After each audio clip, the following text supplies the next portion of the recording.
one of the things I truly believe in, and I talk to clients a lot about it, is quantum flirts. And sometimes there are these thoughts that come to you. And before, I would poo poo them. I would go, no, no, no, can't go down that road. Don't have the time, don't have the energy.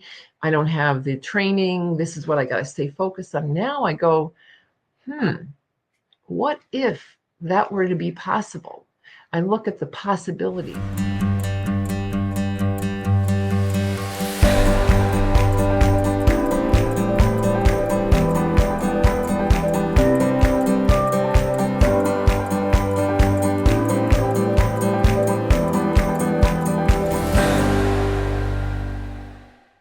Barb Stone was an executive in manufacturing, but as the years went on, she yearned for more. Today, she's rewritten her entire life. She's an author, a TEDx speaker, and a coach. Have you ever thought about rewriting your life? What would it take, and where might that take you?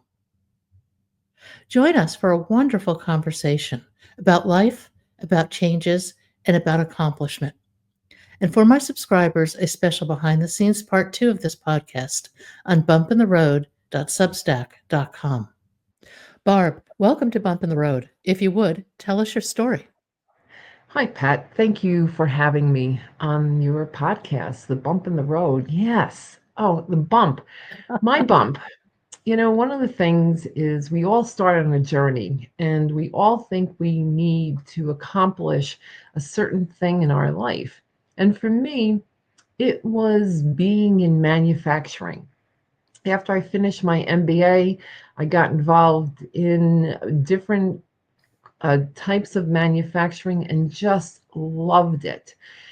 But what happened was somewhere along the line, I moved up ladders because that's what we were supposed to do. Yep. Build up ladders, climb ladders, make money, make impact in your world, and being able to make change and make some differences in what you're doing. But something was going on, and I felt like as if I were just hitting my head against the wall, working in a man's environment. And it was like, oh, I'm always having to look good, get it right. Was I doing the right thing? I had to work harder, work longer, to be able to make an impact and to be recognized. And so, probably a little over 20 years into this career, I start thinking about, hmm, is this all that there is to life? What else might be out there for me to do?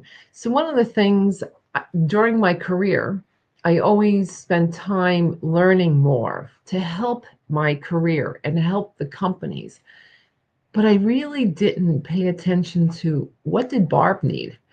So I started thinking about seeing what the universe could bring out to me, and I started studying resiliency, positive psychology, which started getting me to think about what's working and recognizing that I had always been resilient in my life.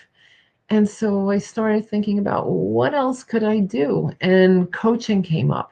I joined John Maxwell, had a chance to start dabbling in that and kind of recognized that I had been a coach throughout my process of manufacturing, my learning of it.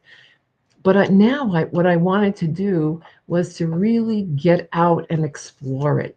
So that was my bump in the road saying, what else is out there? And from there, it just started my journey of coaching, speaking, training, and getting into a TEDx and now publishing a book, Pat. Congratulations. Thank you. No, I think that midlife quandary is something a lot of people experience. You know, you go along, you play by the rules, and you wake up 20 or 30 years later and you wonder where the heck you are. And most of all, who are you? Because you've been playing by everybody else's rules for so long. Yes. What are some of the things that you did to manage that transition and to look within to figure out where you needed to be? One of the things I knew was, I had had this small world of manufacturing and people in it, the community in it. I never had to go and find a job. They came and found me. Mhm. But now it was like, wow, who is this person? Who else am I? And so again, I started really just searching. I started taking a different step into different directions. I started reading some books that gave me some different outlooks on life.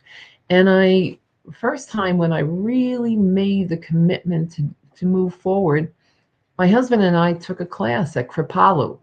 It's a yoga retreat center in the Berkshires. And we went there because there was a speaker that I wanted to hear, but it also had a magazine and a catalog of different classes that I could take. And it was like eye candy. It was like, wow, there's so much else out there. So that's what stepped me into crafting the resilient life. And then from there, it just was like a ripple effect. So that started that piece of the journey, and saying, oh, wow, how can I look at my life differently? How can I build on what's working? And knowing that I am resilient. And I wanted to then go into positive psychology, and I studied with Tal Ben Shahar, Maria Serrois, through the Whole Being Institute, because I wanted to be able to still discover. And as I look back, it wasn't a specific path, but I just started collecting people along the way that had a new mindset and that they could be there for me as I started thinking about this journey and what was the next step. I had a spouse who was very supportive, but I found a whole new set of people, like minded people, that helped me clarify what I needed to do. And trust me, each step along the way was scary because I wasn't too sure, was I going to be able to do this? I always had this mindset of being in manufacturing, to the point that I ended up taking my coaching classes in 2018. I started working with a coach in 2018 to help me clarify what I needed to do. And from there, what I ended up doing was I decided I was going to take that leap, 2018, and really put this shingle out that says I'm a coach, speaker, trainer. And I was starting to work on my one of my coaching certifications. But Pat, I didn't know who this person was. I felt such I felt like such an imposter because it wasn't my normal um, mode of operations. It wasn't the normal way of getting up and doing things. I had to put the marketing hat on. I had to learn a whole bunch of new skills of getting out there and being able to market myself in a whole totally different light. But most importantly, calling myself a coach, speaker, trainer, that was the most furthest from the truth that I had felt at that time. Literally, who am I? And it was scary, but I started surrounding myself with people and women that I could work with and really help guide me, and found out that there's a whole bunch of people out there that are a lot like what I was doing. And it's the like-minded people. But one of the things that I really think helped me a lot was really listening and being curious and really looking in within myself to end up saying, what do I want to do, and trying to find my answers so that I could land on it. How would you say your new mindset differs from your old mindset? Oh, my old mindset was, I've really got to do this good, and I got to do this right, and um, I have to do it because I was being watched. And now it's a matter of taking a step back. Now I have recognized, 6 years have passed, that I really am very good at what I've done, but it was like creating a whole new muscle. Mhm. And I've put on the muscle of exploration of what else is out there. One of the things I truly believe in, and I talk to clients a lot about it, is quantum flirts. And sometimes there are these thoughts that come to you. And before, I would poo poo them. I would go, no, no, no, can't go down that road. Don't have the time, don't have the energy. I don't have the training. This is what I got to stay focused on. Now I go, what if that were to be possible? I look at the possibilities. I go into corporations now, companies, I coach and I train. Thinking about doing that 6 years ago, never. And would I have ever really felt I had that confidence? But I looked at the possibility. I got the people on board. I tapped into resources, my coach, and I need to be able to get this going. I listened to how to craft 4 years ago, how to craft a TEDx talk, put it together, but I wasn't able to execute it until 2024. But it's like one of the things is the new mindset is about curiosity, it's about possibility, and it's just about taking a step.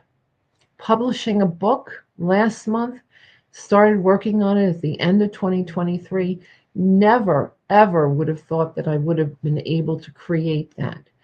But as I stepped into it, and trust me, there were so many bumps that I had to overcome and really find the people. It's about finding your tribe and the people that are going to be there for you to be able to get this book going. And it's just been an amazing experience, and it is opening up so many different doors to be able to make an impact, because I truly believe that after all, this is what we need to be doing, is making an impact in the world. Now that's a very nonlinear approach to the world, and, Yeah. I know we're all trained in this very linear mindset, and yet I have come to believe that this period we spend here is about learning, and Yeah. learning is experiential, it's not Mhm. intellectual. So Mhm. what can we experience? What can we create? What comes out of it? And I think that curiosity, which you've brought up, is so critically important. I think curiosity will not get you in trouble, but might give you 9 lives instead. Yeah, it does. It does. You know, I as I have, put this book together, and so much to drool about is about lessons, life lessons. Since I've been a coach, I do a lot of blogs, I do a lot of posts, and it's about life lessons. And one of the things that I wanted to do is, so it's through the eyes of my Great Danes, because I've had four Great Danes and they live large, and they just kind of, and I wanted They people to drool feel. large.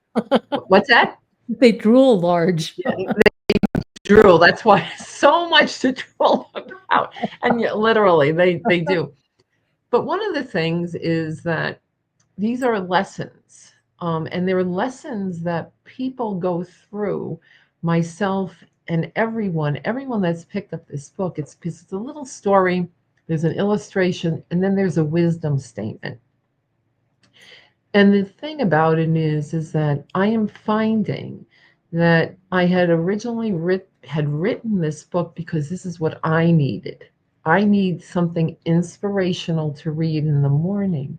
And that as I'm getting out and speaking to people, um, they are going, Barb, this has spoken to me. We had our launch party 2 weeks ago, and a gentleman came up to me, and he's going, Barb, this story, this year is your year, just spoke to me because it's about wisdom. But one of the things that I started, who else is out there that needs this? Being curious about it. And I connected with somebody and one of the things I love about this is I've not done this before, but people are willing to give me a chance. I'm going to be going in June to an elementary school, spending the whole day there, because I'm going to be speaking to everybody. about the lessons to drool over, but then I'm going to go into the classrooms and start working with the students on some of the different stories that are in the book that they can learn from. So I think it's just like being curious as to what else is out there. I would have never have thought this direction, um, where it's going to take me. So I'm kind of open for it. And going back to your comment about a nonlinear, if I had planned, okay, I want to get into schools, and I'm going to go this, because that's kind of what happened when I first started my business. I'm going to go this is how I'm going to get it going, but it doesn't happen that way. There are so many bumps, but so many opportunities that have changed the direction and have given me the opportunity. So it's possibility, it's opportunity, it's curiosity, and stepping into that, because I don't know where this is going to take me. But one thing I do know is I want to make a difference in people's lives. I want to be able to impact their lives, and I would like them to be able to walk away with some learning. What advice would you give somebody about stepping outside your comfort zone? Ah. So, one of the things I love about talking about comfort zones is there's two sides to comfort zones. One is being in your comfort zone, where you need to kind of be quiet, you need to sit, you need to be able to contemplate, you need to be able to meditate, you need to be feeling like this is my normal routine and that's okay. But somewhere along the line, will the comfort zones serve you any longer? Yeah. And so that's when you start thinking about, hmm, if I want to grow, if I want to do something more, what else is out there? And so stepping out of that comfort zone, it is scary. But one of the things I truly believe about stepping outside of the comfort zone is pointing yourself in a direction of where you might want to go. And then start thinking about, who do I need to bring around me? What step do I need to take? And then just trying it and knowing that there's always that old cliche, there isn't any mistake, is only learning. But it's so true, because you're learning about yourself, you're learning about what's working, and you're going to be able to build on that. So comfort zones are good, and you got to go back to comfort zone. You got to be, kind of rest a little bit, take care of yourself. But somewhere along the line, when it doesn't serve you anymore, taking that step, but bringing the people around you, educating yourself to be able to make the best guess as to what will be the right thing for you to do. I Yeah, love comfort zones. comfort zones are really interesting. On the one hand, you need a comfort zone for some daily functioning. Yes, you On the do. other hand, your comfort zone is inherently limiting. And I think part of the trick is learning to be comfortable outside your comfort zone, Yeah, yeah, because that's where creativity happens. absolutely. But easier said than done. Yeah, I know it is. And Pat, one of the things that I love about what I do is, as a coach, I work with individuals and I also work with teams. But what I do is I work as a guide, and Yeah. I don't know all the steps that people need to take for their next thing, or what to do to get out of their comfort zone, because they want to make some type of a change. But what I can do is hold the container for them to make it safe, that as a coach, I can ask them the questions that are going to allow them to discover what they need to do. And it's like I'm working as a guide. I don't have to do it for them. I will work with them. We'll talk about it's the doing, but it's also the being. How are they showing up? How's it feeling? I'll even ask them where is it embodied? And what would it be like to take that step? So I'm gonna be there for them. I'm gonna be that guide. They've got to do it when they're stepping out of that comfort zone, but find the people that can be around you to help you. Um, and talking about stepping out of the comfort zone, sometimes the most simplest things is recognizing your values. Just working last week with a company and then individually, and some of the individuals are having a problem stepping out of that comfort zone because this is used to what they really like to do, like procrastination.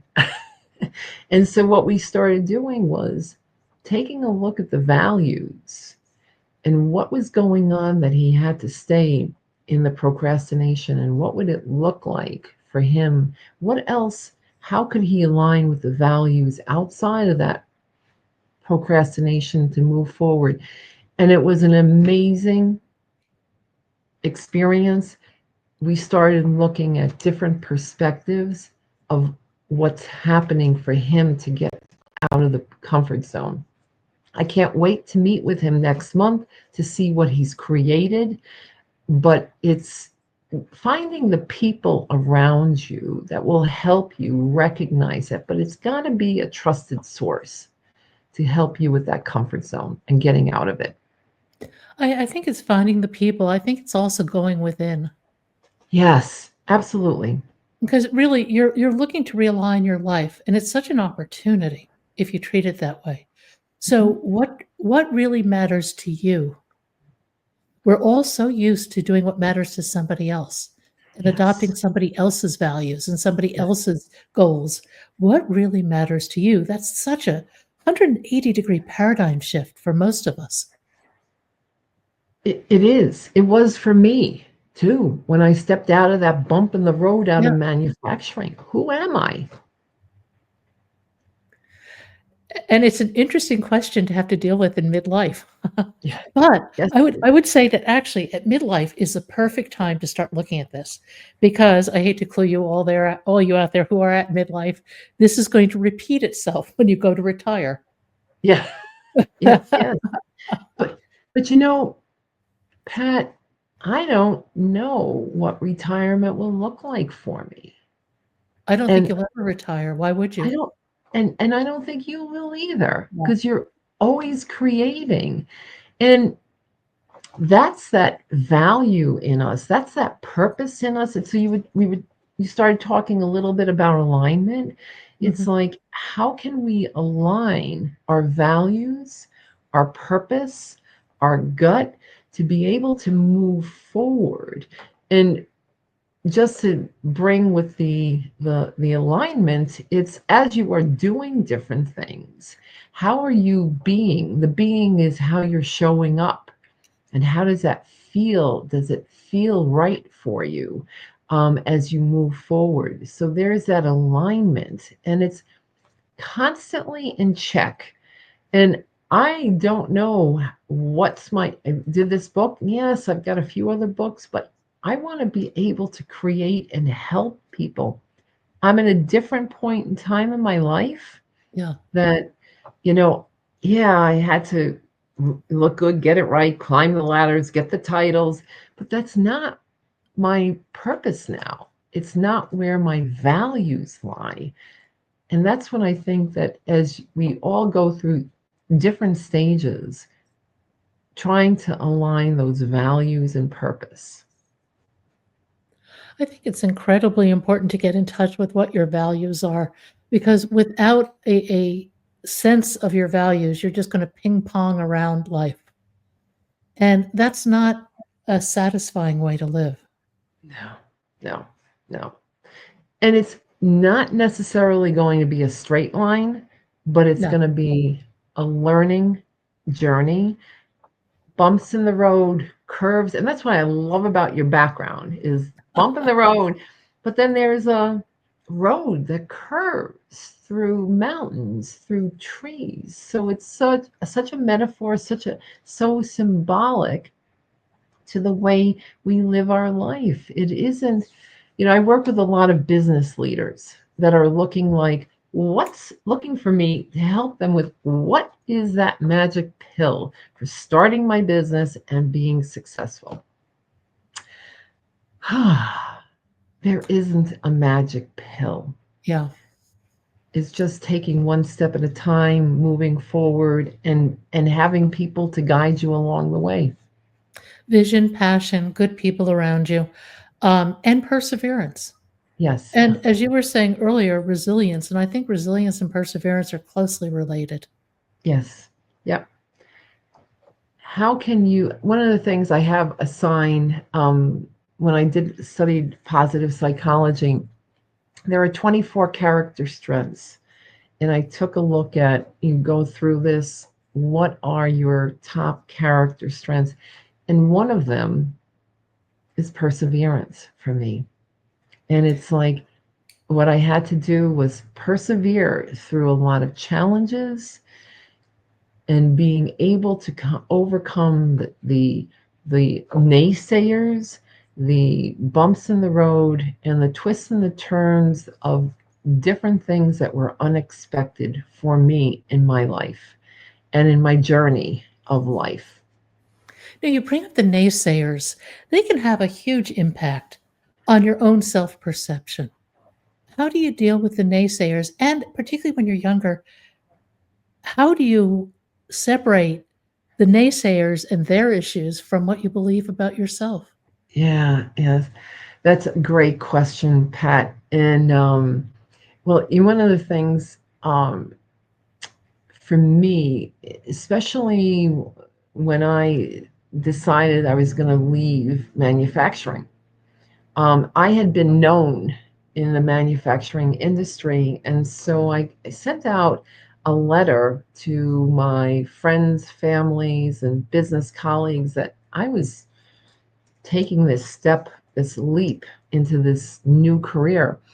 And I got so many calls, so many emails. People came back and said, "What are you doing?" Because it was like, this is like not you. And I'm going like, yeah, but this is what I need to do. And I listened to them. I mean, I had one really close friend, and I sat on her board, and she goes to me, "I know you were doing this." And I'm going like, "I don't know why you're doing it, and I expected you to fail." And she said that to me later on. And she's been watching my journey of building my business, doing the TEDx, doing the book. She was my bartender at my book launch party. And just to be able to have her support and recognizing that although she was like, "No, I don't know why you're doing this," she was still there to to be alongside with me. Um, and it also, the naysayers, there's a piece of me that goes, "Tell me no. Tell me no once," because it's not that I want to prove you wrong, but yes, I want to show you that it can be done. And it's not only for me, but it's also for other individuals that can also be inspired from me. I work with the Wise Women's Business Center. Additionally to having my own clients, I work with the Women's Business Center because it really helps me get honed in on my purpose of holding women and really wanting them to make an impact in the world. And last night we had a mentoring Monday here in Syracuse, New York, and one of my clients came up to me and says, "You are my role model. You just, emanate. You are just so amazing." Pat, along this way, I got so many no's, so many naysayers, but there was something in me that says, I want to keep doing this. And I started building on some of the people that said, I see the possibility in you. I'm giving you a chance. And then from there, that built another muscle for me. It built more neural pathways in my brain that said, I can do this. So, although there were a lot of naysayers, I did listen to them. I had one of my coaches had said, go and get 100 no's, because that's going to get you to finding that yes. And it's going to get you to being able to find the people that want you and will be there for you, or and being your client that needs you. So naysayers are great, and one of the things that, and I can go on and on about this, is I believe that there is three conversations we're having. One is the conversation in our head that I can't, I can, I can't. Then there's a conversation with others, which is going to help you get some clarity as to where you need to go and what you need to do, and even still listening to those naysayers. And then the third conversation is, I believe in some type of a higher power, whatever it is that you believe in, that there is some type of a force, the universe, God, that helps you, guide you on this path, and will bring things to and for you, for your life.